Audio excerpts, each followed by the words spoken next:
গিন্নি, আমার জন্য এক কাপ চা নিয়ে আসো তো। পারবো না আমি। কাজের লোককে যেমন ছাড়িয়েছো তেমন নিজে রান্না করবে আজকে থেকে। আজকে থেকে বাড়ির সব কাজ করবে। এবার নিজের খোলস থেকে বেরিয়ে এসো। আরে গিন্নি, চুপ করো তো। আচ্ছা যাও, চা করে নিয়ে আসো। আমি একটু পর যাচ্ছি কাজের লোক খুঁজতে, আর এসব কথা যেন না শুনি। হয়েছে হয়েছে, চোরের মায়ের বড় গলা। এরপর মোড়লের বউ চলে যায় রান্নাঘরে। আর এদিকে মোড়ল বসে বসে মনে সুখে গান গাইতে থাকে। আমারও পরানো যাহা চাই, তুমি তাই, তুমি তাই গো। এই বুড়ো বয়সে তোমার ভীমরতি ধরলো নাকি?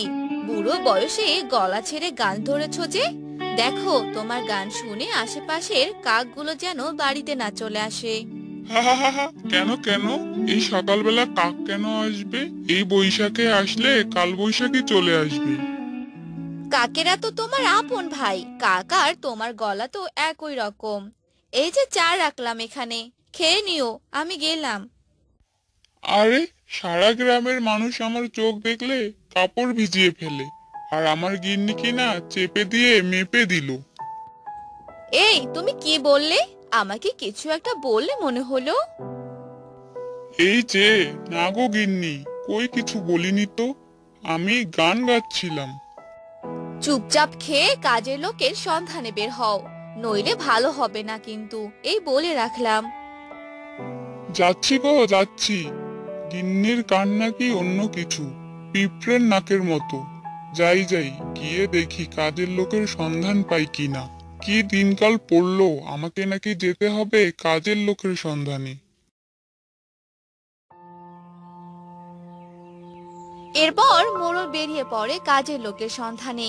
গ্রামের পথ ধরে কিছু দূর হাঁটার পর মোড়ল দেখতে পায়। কি ব্যাপার, ওই বড় গাছটার নিচে কে যেন বসে কান্না করছে। একটু এগিয়ে গিয়ে দেখি তো।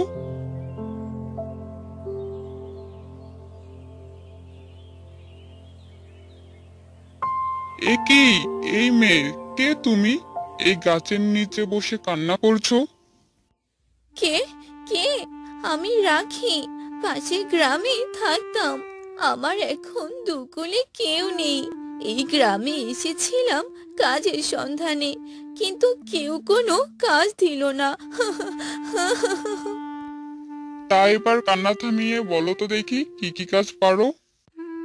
আমি বাড়ির সব কাজ পারি, রান্না থেকে শুরু করে সব। ভালোই হলো, বেশি দূর যেতে হলো না। আচ্ছা তুমি আমার সাথে চলো, দেখি আমার বাড়িতে তোমাকে একটা কাজের ব্যবস্থা করে দিতে পারি কিনা। আপনি এই গ্রামের মোড়ল বুঝি? হ্যাঁ, এবার চলো।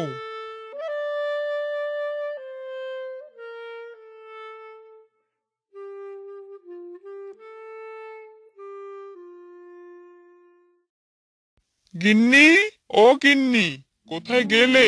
এদিকে একবার আসো তো।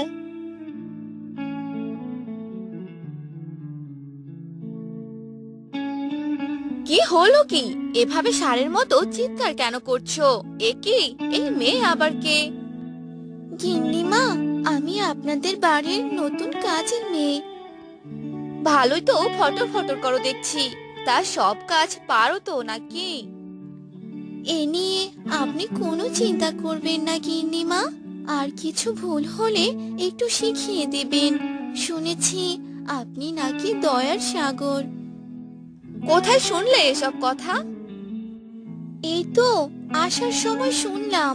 লোকে বলা বলি করছিল আপনি নাকি দয়ার শরীর। গ্রামের অসহায় গরিব দুঃখীদের আপনি কত সাহায্য করেন। আরে, ওরা একটু বেশি বলেছে। যা, তুই ঘরে গিয়ে বস, আমি তোর জন্য শরবত নিয়ে যাচ্ছি। যাক, কাজ হয়েছে। এবার সূচ হয়ে ঢুকে ফাল হয়ে বেরোবো। এমা, গিন্নিমা, এসব আপনি কি বলছেন? আপনারা বরং ঘরে যান, আমি শরবত করে আনছি। আচ্ছা, এদিকের হাতের কাজগুলো শেষ করে রান্নাটা বসিয়ে দিস।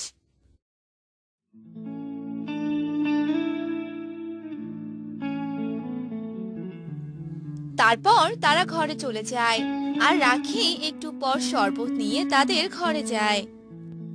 গিন্নিমা, এই নিন আপনাদের শরবত। তা গিন্নিমা, কি রান্না করব? আজ ইলিশ মাছ রান্না করিস তো, দেখবো তোর হাতের রান্না কেমন।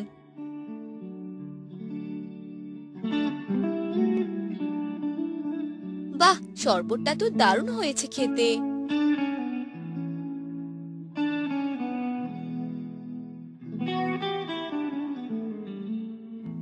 রাখি, এই রাখি, তাড়াতাড়ি এদিকে আয়।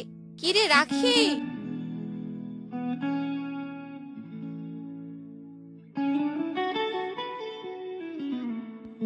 কি হলো গিন্নিমা, এভাবে ডাকছেন কেন?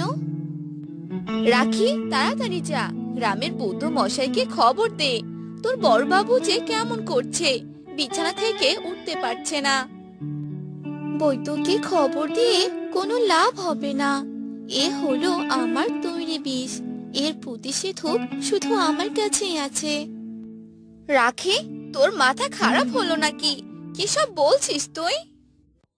20 বছর আগের কথা মনে আছে কি? এ বাড়ি ছিল আমার দাদুর। দাদু তোদের ধার হিসেবে দিয়েছিল, কারণ তোদের কোনো থাকার জায়গা ছিল না। কে কে কে তুই বল? একবার সুস্থ হতে দে, তারপর তোকে শুলে চড়াবো। তোরা কে, কোথায় আছিস?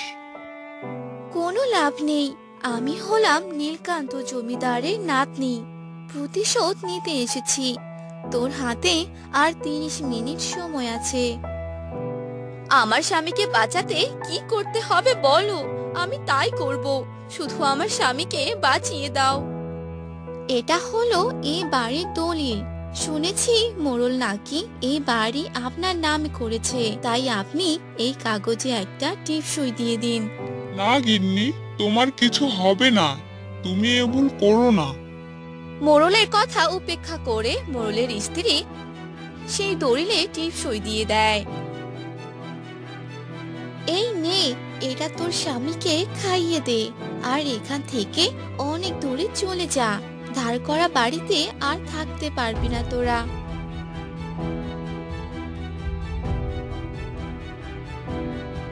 তারপর তারা বাড়ি থেকে অনেক দূরে চলে যায়।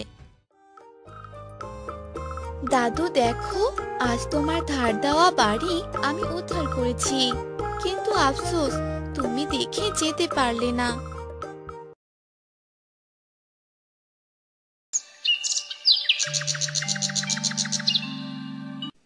কিরে লালু, তুই কি কোনো খবর পেলি? ওই গোপাল তার পুকুর আমায় দেবে কিনা? গোপালের পুকুরটা যে আমার অনেক পছন্দ হয়েছে রে। মালিক, আমি তো গোপালকে বলেছিলাম পুকুরটা বিক্রি করার কথা, কিন্তু গোপাল তো রাজি হচ্ছে না। না না, ওই পুকুর আমার চাই। তুই যে করি হোক গোপালকে রাজি করিয়ে নে। ঠিক আছে মালিক, আমি তাহলে এখনই গোপালের বাড়িতে যাচ্ছি। এই বলে লালু গোপালের বাড়িতে গেল আর গোপালকে ডাকতে লাগলো। গোপাল, ও গোপাল, বাড়িতে আছো?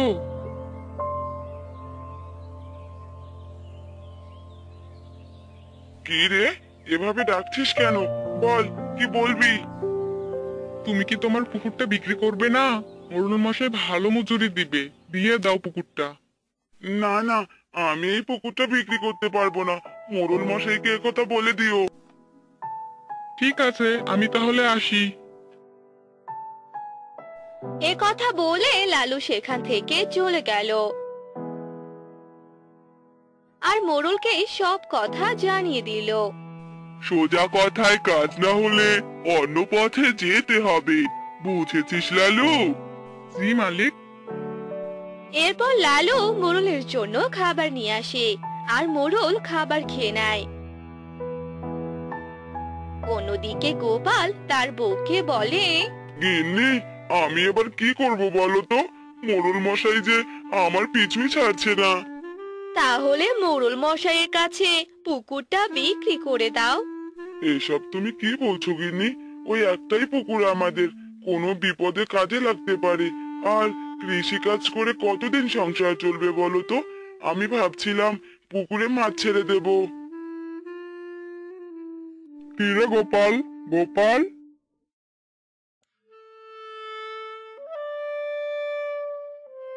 হ্যাঁ দাদা, বলেন। আমার জমি সব ধান কেটে ফেলতে হবে। তুই যদি আমার জমি সব ধান কেটে দিতি তাহলে খুব ভালো হতো। এটা কি আর বলতে হয় নাকি দাদা? আমি এক্ষুনি যাচ্ছি। আচ্ছা ঠিক আছে, আমি আসি তাহলে এখন। এরপর সেই লোকটি গোপালের বাড়ি থেকে চলে গেল। আর গোপাল সেই লোকটির ধান কাটার জন্য তার জমিতে গেল আর ধান কাটতে লাগলো।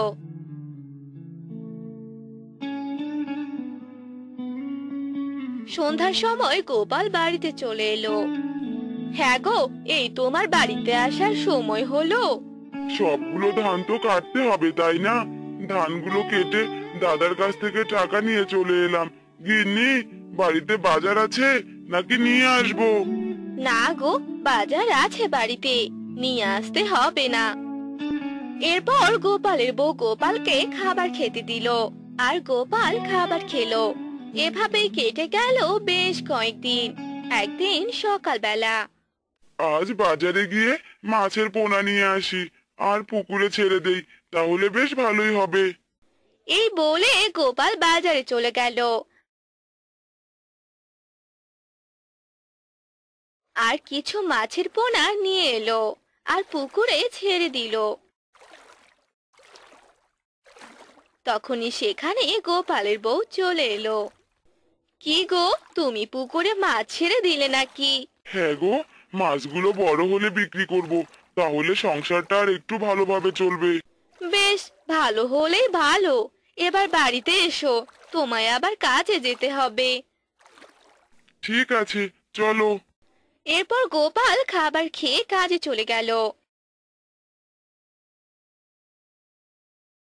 এভাবেই 1 মাস কেটে গেল আর একদিন গোপালের পুকুরে সব মাছ মরে গেল। এ নিয়ে গোপাল ও তার বউ খুব চিন্তায় পড়ে গেল। এসব কি হয়ে গেল গো?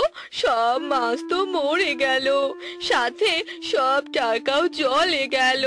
এবার কি হবে?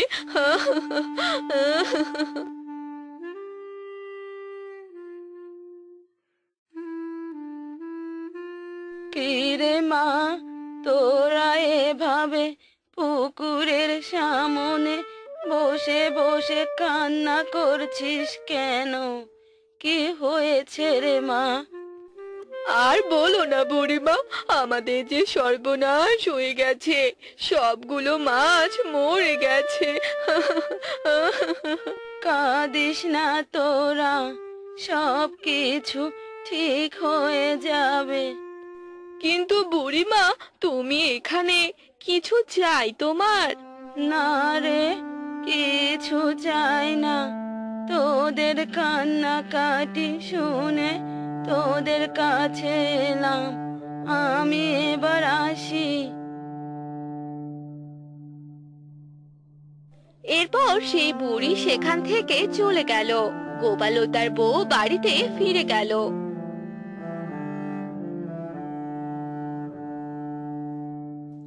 কিছুক্ষণ পর সেই বুড়ি আবার সেই পুকুরের সামনে এলো আর সেই পুকুরে জাদু করলো আর সেখান থেকে চলে গেল।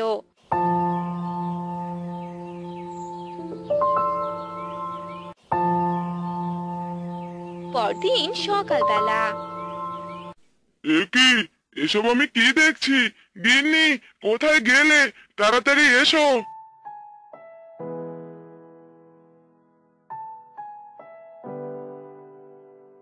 কি হয়েছে গো?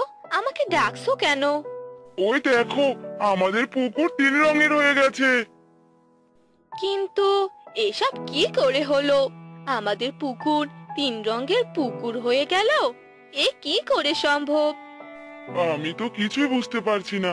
আমি এক কাজ করি, এখানে জাল ফেলে দেখি মাছ ওঠে নাকি। এই বলে গোপাল 3 রঙের পুকুরে জাল ফেললো আর সেখান থেকে অনেকগুলো মাছ পেল। এসব দেখে তো তারা অবাক হয়ে গেল। হ্যাঁ গো, এবার তো আমাদের কপাল খুলে গেল। হ্যাঁ গো, তুমি একদম ঠিক কথাই বলেছো। ভগবানের আশীর্বাদে আমরা এই 3 রঙের পুকুর পেয়েছি। গোপাল ও তার বউ 3 রঙের পুকুর পেয়ে অনেক খুশি হয়ে গেল। অন্যদিকে গ্রামের সবাই এই কথা জানতে পেল। মালিক, খবর শুনেছেন নাকি? এই যে এক অবাক কাণ্ড ঘটেছে। আরে কি ঘটেছে সেটা তো বল। আপনি গোপালের যে পুকুরটি কিনতে চেয়েছিলেন, সেই পুকুর তো এখন 3 রঙের হয়ে গেছে। সেই পুকুর দেখার জন্য সবাই ভিড় জমিয়েছে। আর সেই পুকুরে নাকি অনেক মাছ। কি সব বলছিস? এবার তাহলে আমার খেলা শুরু করতেই হয়। কিন্তু আপনি কি করবেন মালিক? গোপালের 3 রঙের পুকুরের সব মাছ চুরি করে নিয়ে আসবো, হা হা হা হা। আর সেগুলো কড়া দামে বিক্রি করব। হা হা হা, আপনার মাথায় তো অনেক বুদ্ধি মালিক। হা হা হা। শোন, কাল রাতে তোরা গোপালের পুকুরে গিয়ে মাছ চুরি করবি, বুঝেছিস? আর হ্যাঁ, সাবধানে কাজ করবি। জি মালিক, ঠিক আছে।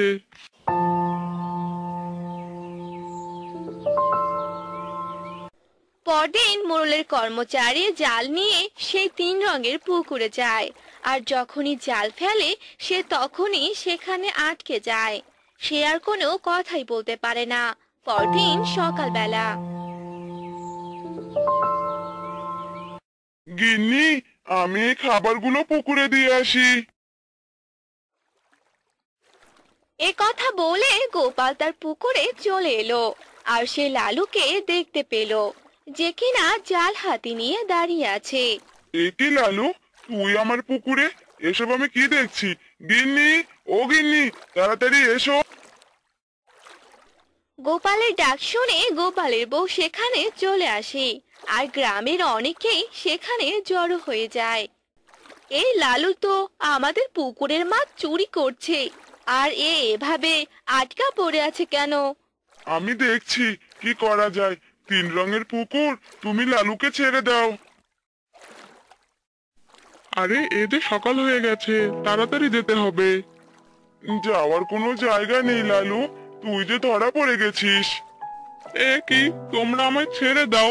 আমি কিছু করিনি। আমায় এসব মালিক করতে বলেছে। এসব কিছু শুনে তারা সবাই মোড়লের বাড়িতে যায়। আর মোড়লকে গ্রাম থেকে চলে যেতে বলে।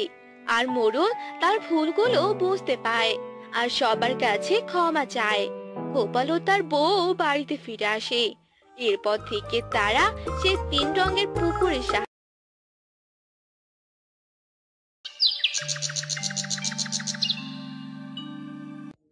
কৃষ্ণনগর নামে একটি গ্রামে থাকতো মিলু নামের একটি মেয়ে।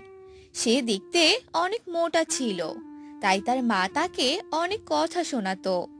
আর মিলু মোটা হওয়ার কারণে অনেক দুঃখ প্রকাশ করত। একদিন মিলুর মা মিলুকে ডাকতে লাগলো।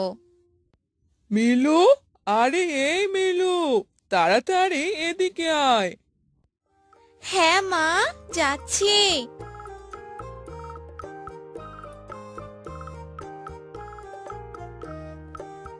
কি রে, এত দেরি হয় তোর আসতে? এত দেরি হলো কেন রে? ও, আর হবেই না বা কেন? তুই যে মোটা, তোর আসতে তো দেরি হবেই। এভাবে তুমি কেন বলছো মা? আমি তো তোমারই মেয়ে। হয়েছে, থাক, এইসব আর বলতে হবে না। যা, এখন কাজ কর গিয়ে। একটু তাড়াতাড়ি কাজ করিস, আরো অনেক কাজ বাকি আছে। ঠিক আছে মা। মিলু কাজ করতে চলে যায়।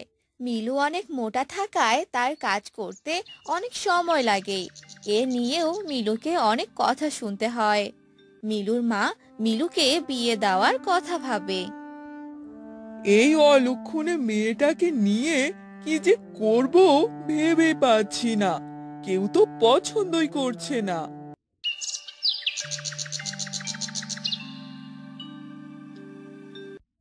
শুনলাম আপনার বাড়িতে নাকি একটি মেয়ে আছে, আর তাকে নাকি বিয়ে দিতে পারছেন না। আমি থাকতে এ চিন্তা আর করতে হবে না।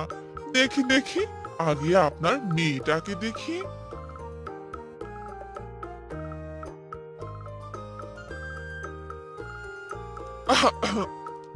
এই আপনার মেয়ে? আচ্ছা, ঠিক আছে, এবার আমি আসি। আরে কি হলো, আপনি যে কিছুই বললেন না।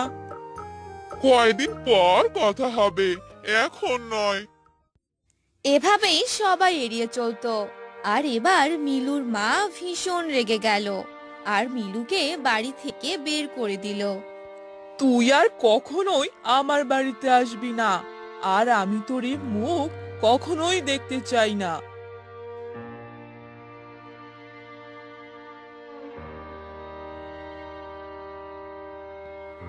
এসব শুনে মিলু কাঁদতে কাঁদতে সেখান থেকে চলে গেল।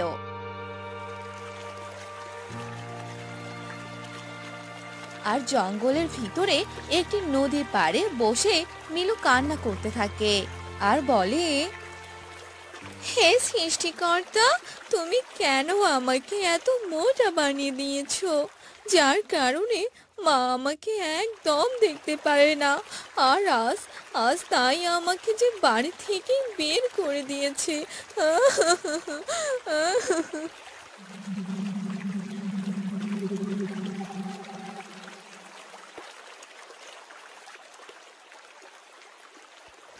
কে তুমি? আর তুমি এভাবে কান্না কেন করছো? কি হয়েছে তোমার? আমি মিলু। আমি যে অনেক মোটা, এজন্য কেউ আমাকে দেখতে পারে না। সবাই আমাকে অনেক কথা শোনায়। আমার মাঝে আমাকে বাড়ি থেকে বের করে দিয়েছে। এখন আমি কোথায় যাব? এভাবে কান্না করো না মিলু। আমাদের সবকিছুই যে সৃষ্টিকর্তার দেয়া। তবে আমি তোমাকে থাকার একটা ব্যবস্থা করে দিতে পারি। এসব শুনে মিলু ভীষণ খুশি হয়ে গেল। আর সেই মৎস্যকন্যা মিলুকে দুইটি ফল দিল। একটি ছিল আম আর একটি ছিল আপেল। এ কি, তুমি তো আমাকে থাকার ব্যবস্থা করে দিতে চেয়েছিলে, কিন্তু তুমি তো আমাকে দুটো ফল দিয়ে দিলে। হ্যাঁ, এই ফল দুটোই তোমাকে সাহায্য করবে।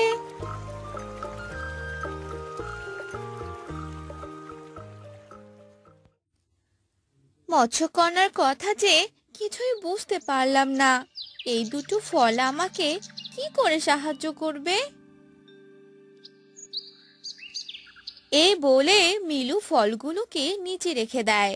আর তখনই দুই ফল থেকে দুইটি বাড়ি তৈরি হয়ে যায়। এসব দেখে মিলু তো অবাক হয়ে যায়। আরে, এসব আমি কি দেখছি? এ তো দুই ফলের বাড়ি।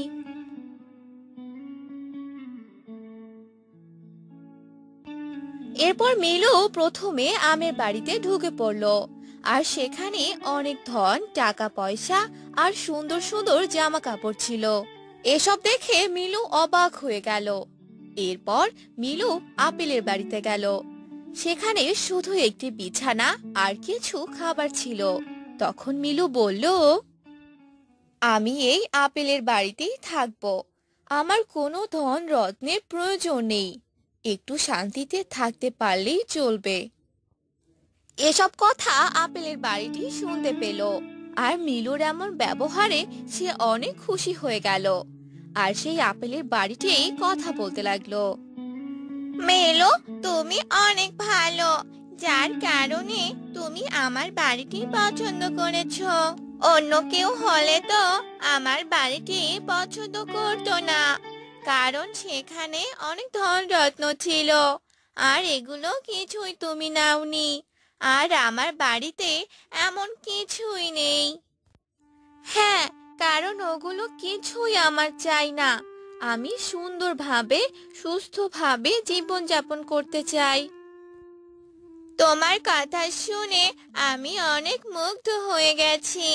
তুমি এখন থেকে এই বাড়িতেই থাকবে। আর তোমার যা প্রয়োজন হবে তুমি আমের বাড়ি থেকে নিয়ে আসবে। আমের বাড়ি থেকে নিয়ে আসবো?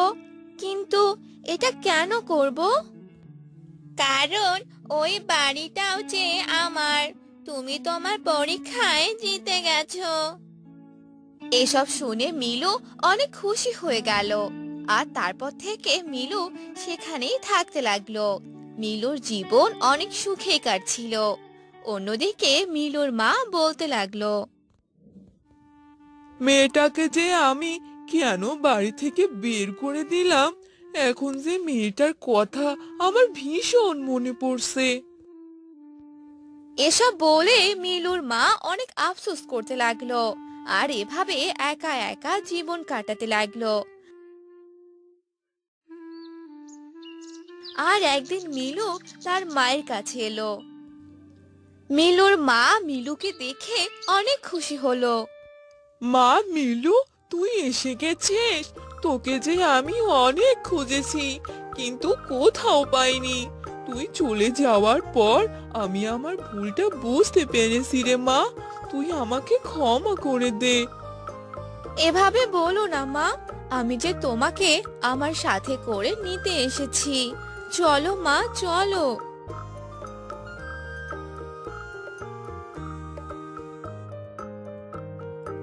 মিলু তার মাকে দুই ফলের বাড়িতে নিয়ে আসে। দুই ফলের বাড়ি দেখে সে অবাক হয়ে যায়। আর এরপর থেকে মিলু তার মাকে নিয়ে দুই ফলের বাড়িতে সুখে শান্তিতে থাকতে লাগে।